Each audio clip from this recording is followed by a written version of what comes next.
Imagina que te encuentras junto a un río en una nación extranjera a la que has sido llevado forzosamente. De repente, los cielos mismos parecen abrirse ante tus ojos. Ves algo increíble, tanto que supera el entendimiento humano, y las palabras casi te fallan. Una nube con fuego fulgurante, criaturas misteriosas con 4 rostros, ruedas que giran dentro de otras ruedas y un trono que parecía hecho de puro zafiro. Esto no fue un sueño ni una historia.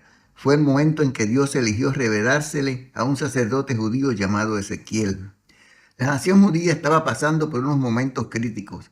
A causa de su pecado se encontraban desterrados en Babilonia.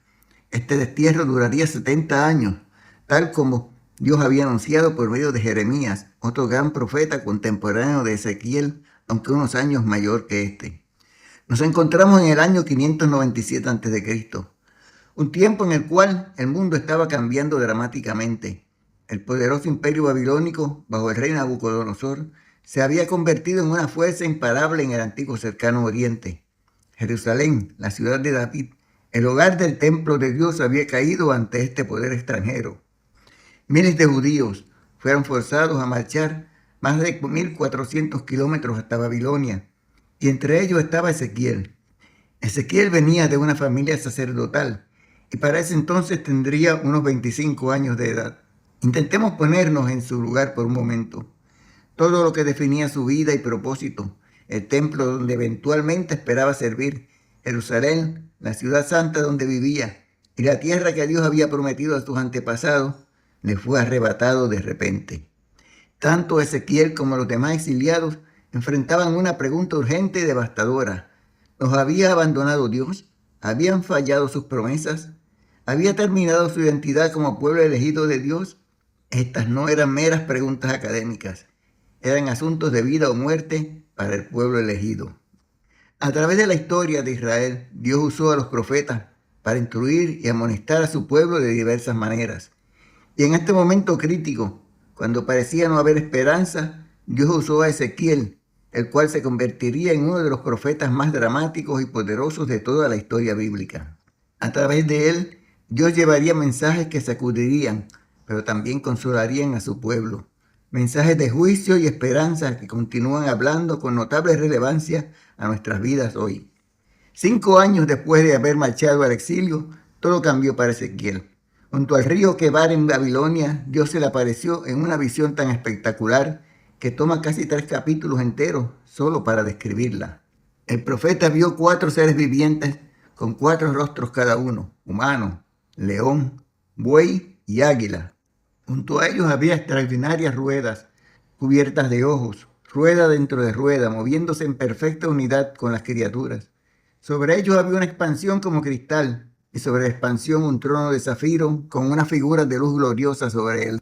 Cuando Dios habló a Ezequiel desde este trono, se dirigió a él como Ben-Adán, hijo de hombre. Este título, usado casi 100 veces en el libro, enfatiza la humanidad de Ezequiel ante la gloria abrumadora de Dios. Jesús más tarde se llamaría a sí mismo el Hijo del Hombre. Ahora bien, en el caso de Jesús, el término va enriquecido por lo que declara el capítulo 7 del libro de Daniel acerca de un Hijo del Hombre que posee naturaleza y autoridad divina y recibe dominio sobre las naciones. Pero este es tema para otro video. El llamado de Dios no se trataba solo de visiones, se trataba de un mensaje. Dios le dio a Ezequiel un rollo para comer, lleno de palabras de lamento y aflicción. Sin embargo, cuando lo comió sabía dulce como la miel, mostrándonos que incluso los mensajes duros y difíciles de Dios son para el bien de los suyos. La primera gran tarea de Ezequiel fue quizá la más difícil: advertir a Jerusalén sobre su inminente destrucción. Pero Dios no solo le hizo predicar, le hizo demostrar estas advertencias a través de algunas de las lecciones visuales más dramáticas jamás registradas.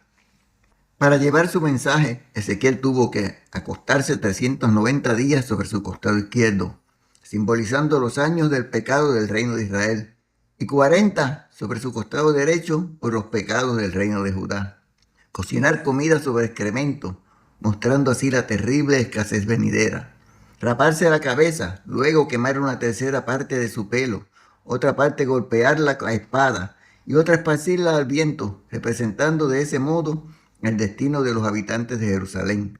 Solo una pequeña parte, representada por unos pocos mechones de pelo, atados al manto del profeta, sobrevivirían, aunque también sufrirían una gran aflicción. También tuvo que empacar sus pertenencias y cavar a través de una pared, en una dramática demostración profética de la inminente caída de Jerusalén y los inútiles intentos de escapar por parte de sus líderes. ¿Por qué advertencias tan dramáticas? Porque el pueblo de Dios se había vuelto hacia la idolatría, la injusticia y la religión vacía. Mantenían una apariencia de fe mientras sus corazones estaban lejos de Dios. A pesar de todo, Dios no destruiría completamente a su pueblo. Aunque habían violado una y otra vez el pacto que Dios les había dado por medio de Moisés, Él había hecho unas promesas irrevocables a su siervo Abraham. Promesas que además confirmó a los otros patriarcas, Isaac y Jacob, y reafirmó a través de los profetas. Por tanto, Dios, celoso de su nombre y sus promesas, jamás se olvidaría de su pueblo elegido.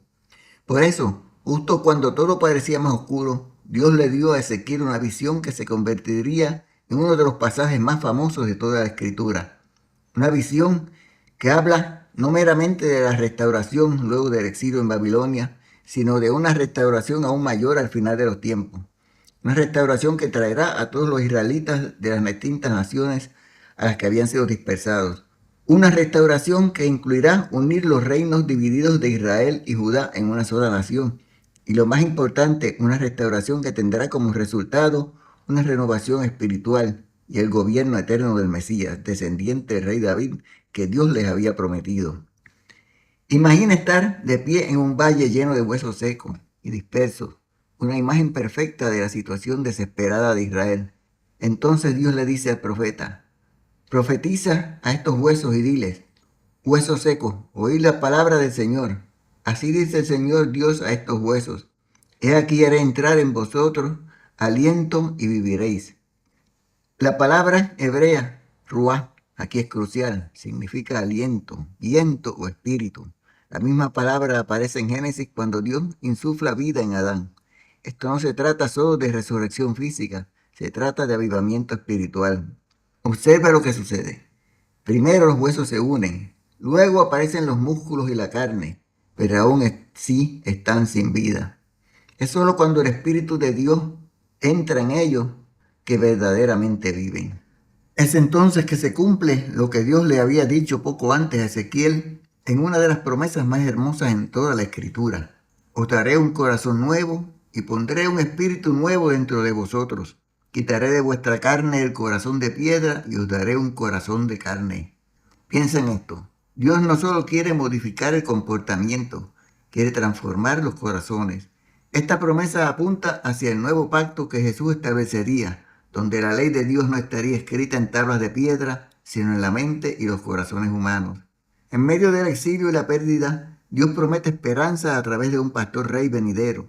Escucha esta otra extraordinaria promesa del libro de Ezequiel. Pondré sobre ellas un solo pastor, mi siervo David, y él las apacentará. Yo, el Señor, seré su Dios, y mi siervo David será príncipe entre ellos. Esta profecía conecta con otras grandes promesas y profecías bíblicas. Con Jesús, el buen pastor, el gran descendiente del rey David. Con la promesa de Dios a David sobre un reino eterno, a la cabeza del cual estaría un descendiente suyo.